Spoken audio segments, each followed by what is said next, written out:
Hello, welcome to the Taking the Exam session. This session is going to look at how to answer questions, whether it's for the NCLEX exam or for your recruitment assessment. It's going to give you some strategies to use that's going to make it a bit easier for you. Let's talk about the NCLEX exam first. The NCLEX exam is written by expert specialists in the nursing field. They're specialists in a specific area of nursing, and they're not really checking your nursing knowledge, so to speak. They presume you have that because you graduated from a nursing school. What they're primarily checking is your critical thinking skills, your ability to solve problems, and your nursing judgment. The questions are usually long. They're full of distractors, and as a result it's very easy to feel overwhelmed with information. So you need to focus on the question, and to do so you need to use some strategies to help you answer those questions. Successful test takers have a good understanding of the nursing content. They look at each question individually and they know they have strategies to work out the answers even if they've got no idea what they're looking at to start with. They don't give up if they're unsure. They look at the know-how. They know how to work it out. They stay very focused on the questions they're presented with. So let's have a look at some key strategies. Now, you may have been nursing a very long time and you've got a significant amount of experience. You wouldn't be here with us at Avant if you didn't. Experience will help you get a job, but answering questions based on your experience within the NCLEX exam itself can be really dangerous, because the answers they're looking for in the exam are purely textbook. So keep that in mind. Regardless of the type of questions you're being asked, there are strategies that we can use that help you get the right answer. So over the next few minutes, we will look at these strategies, which will not only help you ace this recruitment assessment, but as you move forward will help you with your NCLEX as well. So the first strategy is making sure you understand what the question is actually asking you. So you need to read the question at least twice. If the answer isn't obvious, change the language around, paraphrase it, make it so that you understand what is being asked. It makes it much less intimidating if it's in your own language and makes you find the answer easier. The second strategy is using some guidelines for prioritization. So we're going to look for some key words that indicate the need to prioritize. So it might say, what is the best choice? What is the first choice? What is the immediate action that you will need to take? Many times all of the options are correct, but one of them will be the first action you take or the best action you take.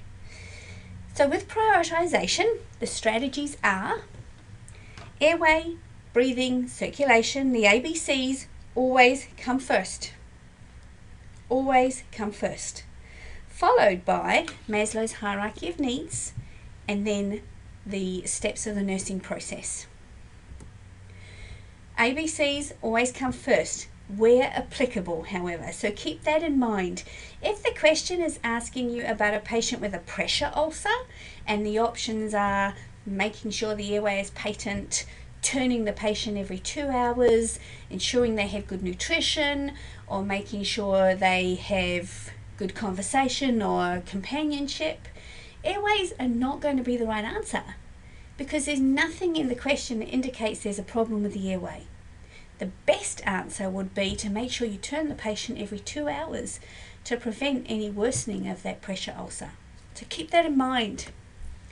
Maslow's hierarchy of needs looks at physiological, safety, security, love, esteem, etc. It's a triangle, with the base of the triangle having the highest priority. That is physiological needs. Have a look at the picture. Here it is. So homeostasis, breathing, food, water, sex, sleep, excretion. They are all going to have a higher need than someone's at a risk for falling. So many people put the risk for safety or safety questions first. If there's an option of someone having a risk for falls versus someone being dehydrated, The dehydration is an actual condition that is always going to be higher than the risk for safety. And the last part of the prioritisation statement is the nursing process.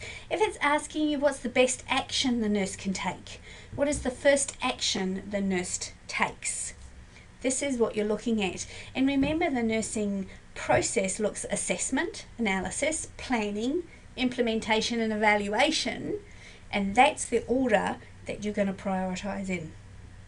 There's only one exception to this. Possible exception is in an emergency situation. If you walk past someone's room and you see them gasping for air and perhaps cyanotic, you're not going to go in there and get your stethoscope out and listen or auscultate for lung sounds. You're going to take some immediate action, and that would be perhaps sit the bed up into semi or high Fowlers, administer oxygen, call for help. And then you might do some vital signs to see what's going on, but you're going to try to revert the crisis situation first. Strategy number 3, positive or negative queries. Keywords in this: a positive query is going to ask you which indicates the patient has understanding of what you taught them or understanding of their condition, so a true statement. A negative query is looking for a false answer, which indicates the patient has not understood your teaching, which statement by a client indicates a need for further teaching. So watch for those words. This is quite often confused. You're going to look for an orange in a basket of apples with strategy number 4. Eliminate all options that look the same. If there's 3 options there that are pretty similar, guess what? They're not going to be the right choice. Look for number 4, that's the difference. Looking for that orange in the basket of apples. Number 5, close-ended words. Things that say the patient must never do this. The patient must do this. This medication will fix hypertension. This medication always treats this successfully. We cannot make guarantees ever. So we usually say, this may work, it might be effective, it is usually effective, normally this treats it, commonly or generally this is the best option. So keep that in mind. Closed-ended words are not going to be the right answer. Strategy number 6 is our umbrella option. So from the 4 answers you're presented with, 3 will be individual things, and the 4th option will cover all the 3 things that are underneath it. So it's like all the other options standing under the umbrella. So look for umbrella options. Number 7, this is probably the trickiest, is delegation. Particularly within the USA, we have unlicensed personnel as well as licensed practical nurses and licensed vocational nurses. So you've got to focus on the information in the question, look at who the patient is and what their needs are, as well as the scope of practice of the person that you're wanting to delegate to. And as an RN, you do the delegation in this country. So once you've determined the task or assignment that we need to delegate, we've got to look at the scope of practice or who you're going to ask to do the task. So generally, NA is a nurse assistant, UAP, unlicensed assistive personnel, PCA, patient care assistant, or a CNA, a certified nurse assistant. They do all your grooming, ambulate stable patients. They do range of motion exercises. They provide moisturizer and skin care, but they don't do dressing changes as in wound care. They don't do anything on unstable patients. LPNs basically have the same scope of practice as an RN, but minimized. They look after stable patients. They can give education, but not initial education. So they reinforce what the RN has taught. They can do assessments, but they cannot do initial assessments. So a new admission, an RN must always do that assessment first. So very tricky. Be aware of the different limitations and the scope of practice when we're looking at delegation. Cluing in on clues. This is regarding medication. So if you know what a medication is, fantastic, use your nursing knowledge. If you don't know what the medication is, look at the stem of the question and see what medical condition it's sort of referring to. It might be an anti-TB medication. It could be an antihypertensive medication, which will guide you to what you're looking for in the right answer. Learn what medications belong to specific classifications rather than specific medications.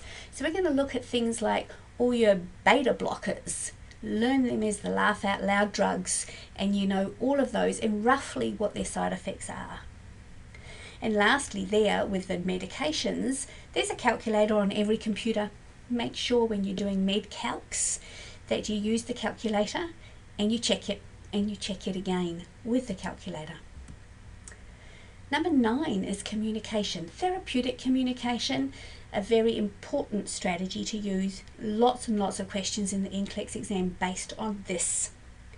Therapeutic communication is listening and clarifying.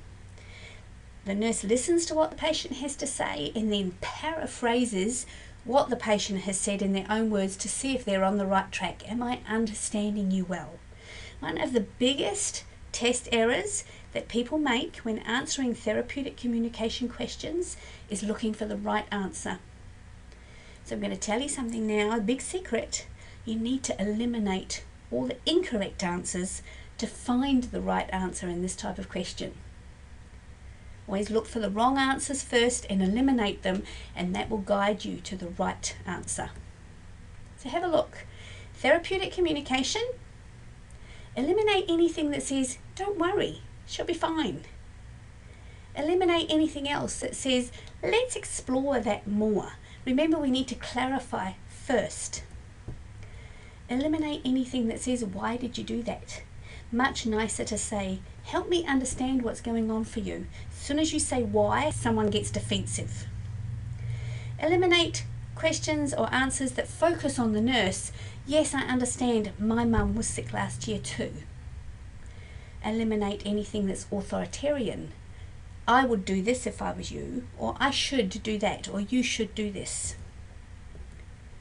Eliminate closed-ended questions. Anything that requires a yes or no answer is not going to be the right choice. If you eliminate all those things that we've just mentioned, you're going to come up with the right answer. So let's just summarize. Key points to remember. Read every word in the question and determine specifically what the question is asking. Don't overanalyze the question. Don't read information that isn't there. As you read the question, look for strategic words. These will make a difference in how you answer the question. Remember, when multiple choice questions require prioritization, all of the options could be correct. You just got to determine the correct order of action. With prioritization, remember ABCs, followed by Maslow's hierarchy of needs and the steps of the nursing process. If there's a positive event query, you're going to look for a true statement. If it's a negative event query, you're going to look for a false statement. Look for comparable or alike options in multi-choice questions and find the orange in the basket of apples. Closed-ended words tend to indicate the option is incorrect, so look for words that require more than a yes or no answer. The umbrella option encompasses all the answers in the statement. When you're looking at delegation, make sure you're looking at what the client needs as well as the scope of practice of the provider. And with pharmacology questions, focus on the information in the question and the classification of the medication. And finally, but most importantly, remember the NCLEX exam isn't based in the real world. The NCLEX hospital is the perfect environment. It has unlimited funds, unlimited resources, unlimited staff. If you work in a hospital like that, great, you can use your experience. But if you don't, you can't rely on your real-world experiences to answer the NCLEX exam questions. You must base your answers on the textbook. Good luck, everybody.